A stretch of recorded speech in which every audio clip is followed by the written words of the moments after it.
नमस्कार। कभी सोचा है कि नफरत की जड़ें कितनी गहरी जा सकती हैं? आज हम एक बहुत ही पुरानी बौद्ध कथा की बात करेंगे। ये कहानी एक ऐसे झगड़े की है जो एक दो साल नहीं बल्कि कई कई जन्मों तक चला। और ये कहानी जानते हैं, ये हमें संघर्ष के बारे में एक ऐसी सच्चाई बताती है जो आज भी उतनी ही सच्ची है। तो सवाल यही उठता है कि क्या सच में नफरत एक जिंदगी से भी ज्यादा लंबी हो सकती है? क्या ये जन्मों तक किसी का पीछा कर सकती है? एक महिला और एक राक्षसी की जो कहानी हम आज देखने वाले हैं, वो इसी गहरे सवाल के अंदर झांकने की एक कोशिश है। तो चलिए कहानी शुरू करते हैं।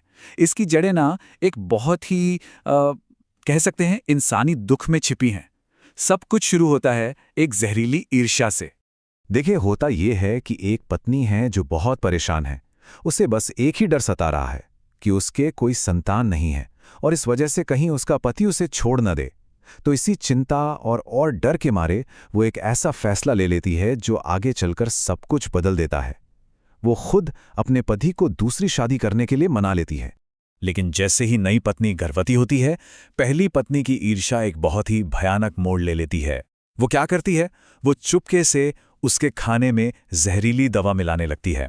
नतीजा, नई पत्नी का गर्भपात हो जाता है। और ये एक बार नहीं होता, ये सिलसिला बार बार चलता रहता है, तब तक जब तक कि वो दूसरी पत्नी उस जहर के असर से बिल्कुल मरने की हालत में नहीं पहुंच जाती।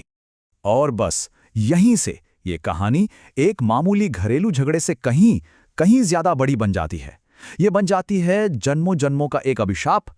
अपनी आखिरी सांसें लेने से ठीक पहले दूसरी पत्नी एक बहुत ही भयानक कसम खाती है। वो कसम खाती है कि वो पहली पत्नी से अपने हर एक दुख का बदला लेगी, अगर भविष्य के किसी भी जन्म में उनके रास्ते फिर से टकराएं।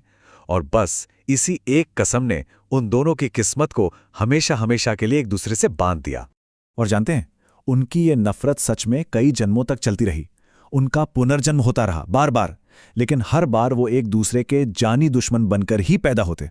देखिए, पहले जन्म में वो दो पत्नियां थीं, फिर अगले जन्म में एक बिल्ली और एक मुर्गी बनी, उसके बाद एक तेंदुआ और एक हिरनी, और हर एक जन्म में उन्होंने एक दूसरे की संतानों को मारने का सिलसिला जारी रखा।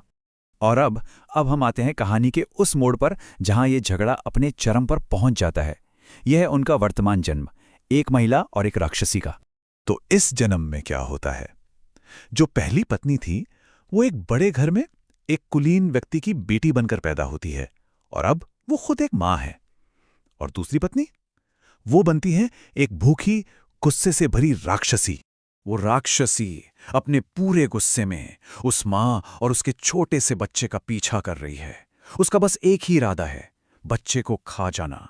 मतलब जन्मों से जो संघर्ष चल रहा था, वो अब अपने सबसे डरावने मोड़ पे आ चुका था। अब वो मां पूरी तरह से हताश हो चुकी है। वो भागती है, उस मठ की तरफ भागती है जहां उस वक्त बुद्ध ठहरे हुए थे, और वहां जाकर वो बुद्ध से अपने बच्चे की जान बचाने की भीख मांगती है। ये मानो उस नफरत के चक्र को तोड़ने की उसकी आखिरी कोशिश थी। और बस यहीं पर कहानी में एक बहुत बड़ा मोड़ आता है। अब बात सिर्फ किसी को बचाने की नहीं रह जाती, बल्कि एक गहरी समझ की हो जाती है। अब सामने आता है बुद्ध का ज्ञान। देखिए, बुद्ध ने सिर्फ राक्षसी को रोका ही नहीं, उन्होंने कुछ ऐसा किया जिसकी किसी ने उम्मीद नहीं की थी। उन्होंने उन दोनों को उनका पूरा अतीत, उनका साझा इतिहास दिखाया। उन्होंने समझाया कि यह नफरत का पैटर्न कैसे काम कर रहा है। जन्मों से चला आ रहा यह नफरत का चक्र जो इस तस्वीर में भी दिखता है, उन्होंने उन दोनों को आईने की तरह साफ दिखा दिया। बुद्ध ने उन्हें बहुत आराम से समझाया कि देखो, नफरत का जवाब नफरत से देने पर क्या होता है? सिर्फ और ज्यादा नफरत पैदा होती है, और कुछ नहीं। उन्होंने ये सिखाया कि इस आग को बुझाने का सिर्फ एक ही तरीका है, और वो है सद्भावना और करुणा, प्यार। और जैसे ही उन्हें ये बात समझ आई, वो दोनों, महिला और राक्षसी, दोनों ही गहरे पछतावे से भर गईं। उन्होंने एक दूसरे से माफी मांगी, और आखिरकार इतने जन्मों के बाद उन्होंने शांति कायम की। समझ और पछतावे की ताकत ने आखिरकार उस पुराने श्राप को तोड़ ही दिया। तो इस पूरी कहानी से हम क्या सीखते हैं? इसका सार क्या है? ये कहानी हमें एक ऐसे नियम की तरफ ले जाती है जो हमेशा से लागू होता आया है, एक प्राचीन नियम। धम्मपद का ये श्लोक इस पूरी कहानी का निचोड़ है। इसमें कहा गया है, इस दुनिया में नफरत को नफरत से कभी भी खत्म नहीं किया जा सकता। इसे सिर्फ प्रेम और करुणा से ही शांत किया जा सकता है। और ये कोई नई बात नहीं, ये एक बहुत पुराना, एक प्राचीन नियम है। कितना कितना शक्तिशाली संदेश है ये, है ना? और अंत में ये कहानी हमें ये सोचने पर मजबूर कर देती है कि हमारी अपनी जिंदगी में ऐसे कौन से चक्र चल रहे हैं। जरूरी नहीं कि वो जन्मों पुराने हों, हो सकता है वो छोटे-मोटे हों या बड़े हों।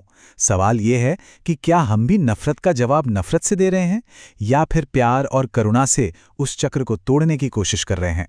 ये बात सच में सोचने वाली है।